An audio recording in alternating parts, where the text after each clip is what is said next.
अभी हम मुस्तफ़ाबाद विधानसभा के नेहरू विहार इलाके में काफ़ी घनी आबादी है यहाँ और छोटी छोटी गलियों में बहुत सारा काम है, बहुत सारा कारोबार है। लेकिन अभी चूंकि बहुत जल्द इस इलाके में वोट पड़ना है, मुस्तफ़ाबाद के लोगों को वोट करना है, तो सियासी माहौल भी काफ़ी गर्माया हुआ है। चाचा नाम क्या है आपका? हाजी मंगते। हाजी मंगते मंगते? हाँ। हाजी मंगते, असली नाम आपका ये? अच्छा, तो हाजी साहब क्या करते रहे भैया आप? मैं अब तो कुछ नहीं करता, 70 साल की जोली घर पर खाली रहता हूँ। क्या सब पिछले 5 वर्षों में आपका इलाका कुछ बेहतर दिखाई दिया आपको? हाँ, कुछ तो बेहतर है। हर 5 साल के बाद में कुछ तो बेहतर होता है। अच्छा, हाजी यूनुस ने कुछ काम करवाया? हाँ, करवाया, काम करवाया। तो अब इस बार कैसे फैसला होगा किसी को चुनने से पहले? नहीं, फैसला ये होगा कि लोगों को जो है जिस काम में ये दिखता है उसमें उसकी भलाई है, उसी की तरफ को चलते हैं लोग। लोगों को पानी मिल रहा है फ्री में, बिजली फ्री में मिल रही है। अच्छा। महिलाओं को जो है सफर फ्री में होता है। लोगों को किस रुपए का रजिस्ट्रेशन हो रहा है, तो लोगों को सब कुछ दिखाई दे रहा है। केजरीवाल आपको पसंद आ रहा है? बिल्कुल एकदम। राहुल गांधी बड़ी उम्मीद लगाए चाचा कि कम से कम मुसलमानों का वोट उनको मिलेगा, कुछ वो खड़े हो पाएंगे, जो खत्म हो गई ज़मीन सी है वो फिर से हासिल होगी। तो वो उनकी बातें कुछ समझ में आ रही है यहाँ पर लोगों को? नहीं, उनकी बातें समझ में आती हैं, ऐसा कोई नहीं है बात समझ में नहीं आती। लेकिन देश के हालात के मुताबिक जहाँ जिस पार्टी का दबदबा है उसी के साथ में मुसलमान अपने बचाव के लिए उसका साथ देता है। बीजेपी का भी है? कहाँ नहीं, यहाँ बराबर का वोट चल रहा है। थोड़ा ही परसेंटेज का थोड़ा ही अंतर है।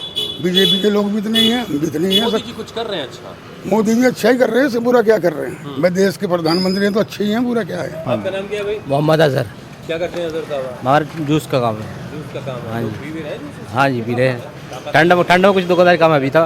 पैसे से देते हैं ना? हाँ जी, बिल्कुल बिल्कुल बिल्कुल। और केजरीवाल भी सुना बड़े पैसे बट नहीं, केजरीवाल ने बहुत बढ़िया काम कराया है। शिक्षा के क्षेत्र में बहुत बेहतरीन काम कराया है। मैं तो एक ठेली चलाने वाला हूँ, पर हमारे बच्चे ने 78% लाया 10वीं क्लास में, और 12वीं में भी 79% लाया है, बड़ा वाला लौंडा जो हमारा।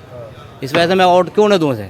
मोहल्ले में सारी है झाड़ू की चलेगी जी इमाम के। हैं, झाड़ू चलेगी जी। इतनी गंदगी है और इतनी झाड़ू चलाई फिर भी गंदगी है। गंदगी तो है, मतलब क्या करें, गंदगी तो है, तो जैसी भी है आपके सामने। मतलब इलाके में तो झाड़ू का ही जोर है जो भी है, क्योंकि कैंडिडेट जो है पढ़े लिखे कैंडिडेट हैं। जो आदिल अहमद आए हैं उनसे ज़्यादा कहीं ज़्यादा पढ़े लिखे हैं। और फिर केजरीवाल ने काम किया है, बत्ती फ्री दी है, पानी फ्री दिया है, बसों में सफ़र फ्री। अब 2100 का मुख्यमंत्री बनने के बाद 2100 रुपये भी देंगे। पुजारी ग्रंथियों को भी देंगे? हाँ, पुजारियों को भी दे रहे हैं। जी जी जी जी जी जी। बुजुर्ग लोगों के लिए इलाज भी फ्री होगा। बुजुर्ग लोगों के लिए इलाज भी फ्री होगा। आम आदमी पार्टी ने भले ही उम्मीदवार बदल दिया हो, लेकिन चुनाव प्रचार रफ्तार से चल रहा है। Adil Ahmad door to door campaign कर रहे हैं, तो क्या इस बार भी केजरीवाल की पार्टी ही रिपीट करेगी या फिर ओवैसी गेम बिगाड़ सकते हैं?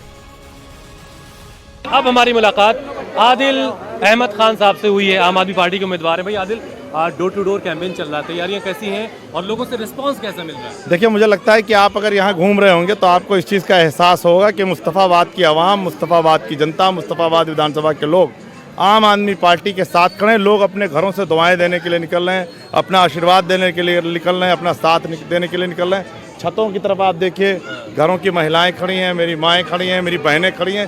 खूब सारा प्यार, ढेर सारा आशीर्वाद मिल रहा है, ढेर सारी दुआएं मिल रही हैं, और मुस्तफ़ाबाद विधानसभा के अंदर आम आदमी पार्टी एक बार फिर से जीतने जा रही है। चलिए, ये कॉन्फिडेंस बहुत अच्छी बात है। लेकिन हमने बहुत सारे लोगों से बातें की, मुसलमानों में थोड़ा सा कंफ्यूजन है। एक तो राहुल गांधी की मोहब्बत की दुकान की भी काफ़ी बात हो रही है, और ताहिर की एंट्री ने क्या असर पैदा किया? देखिए, मुझे लगता है कि मुस्तफ़ाबाद के लोग बहुत क्लियर हैं। उनको पता है कि जो हैदराबाद वाले भाई साहब यहाँ आए हैं वो किसको जिताने आए हैं। जहाँ जहाँ वो जाते हैं वहाँ कौन जीतता है, आज तक उनका इतिहास उठाकर देखिए। जहाँ जहाँ वो जाते हैं वहाँ भारतीय जनता पार्टी को सीधे फ़ायदा होता है। आपके चैनल पर बड़ी जिम्मेदारी के साथ कह रहा हूँ कि जितना वो बोलते हैं, आप एक बड़े पत्रकार हैं, आप 1% उनका बोल के दिखा दीजिए। जितना वो मंच पर खड़े होकर 24 घंटे इस देश के प्रधानमंत्री मोदी जी को और गृह मंत्री अमित शाह जी को गाली बकते हैं, उसका 1% आप बोल दीजिए, सो आप तिहाड़ जेल के अंदर होंगे। जितना वो एक मुकदमा उनके ऊपर नहीं है। इस देश के अंदर कई मुख्यमंत्री जेल चले गए, महाराष्ट्र के गृह मंत्री जेल चले गए, अरविंद केजरीवाल जी जेल चले गए, झारखंड के मुख्यमंत्री जेल चले गए, तमाम मंत्री, तमाम सांसद जेल चले गए, उनके ऊपर एक मुकदमा नहीं है। संजय सिंह जी ने सिर्फ एक ही बात तो कही थी पार्लियामेंट के अंदर मोदी जी के खिलाफ एक ही नारा तो लगाया था कि मोदी अडानी भाई भाई देश बेच के खाई मलाई, 6 महीने जेल लेके आए। अच्छा, ये बताइए कि आप ही के पास सीट थी, यानी आम आदमी पार्टी के पास ये सीट थी, कैसा काम आपको दिख रहा है पिछले 5 वर्षों में, कैसा काम हुआ? देखिए, काम किया है, बहुत सारे काम बाकी हैं, अगले 5 साल में वो सारे काम पूरे किए लोग जाएंगे। कह रहे हैं कि हाजी यूनुस का टिकट क्यों कट गया भाई? देखिए, ये तो शीर्ष नेतृत्व का फैसला है, ये तो पार्टी के आला कमान तय करती है किसको चुनाव लड़ाना है, किसको हराना है। 3 संकल्प है मुस्तफाबाद के लिए। पहला, शिक्षित मुस्तफाबाद विधानसभा। मुस्तफाबाद विधानसभा के हर बच्चे के हाथ में कलम देना।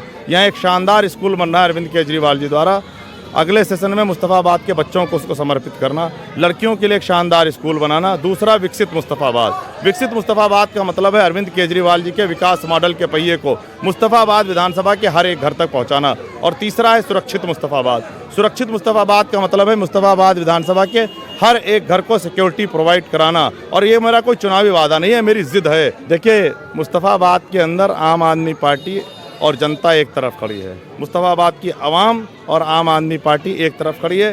भारतीय जनता पार्टी और दूसरी पार्टियां जितने प्रत्याशी चुनाव लड़ रहे हैं एक तरफ खड़े हैं। आप अंदाजा लगा लीजिए कि मुकाबले में कौन जीतने जा रहा है। आदिल अहमद खान मूल तौर पर यूपी के बहराइच के रहने वाले हैं। फिलहाल आम आदमी पार्टी के राष्ट्रीय कार्यकारिणी के सदस्य हैं।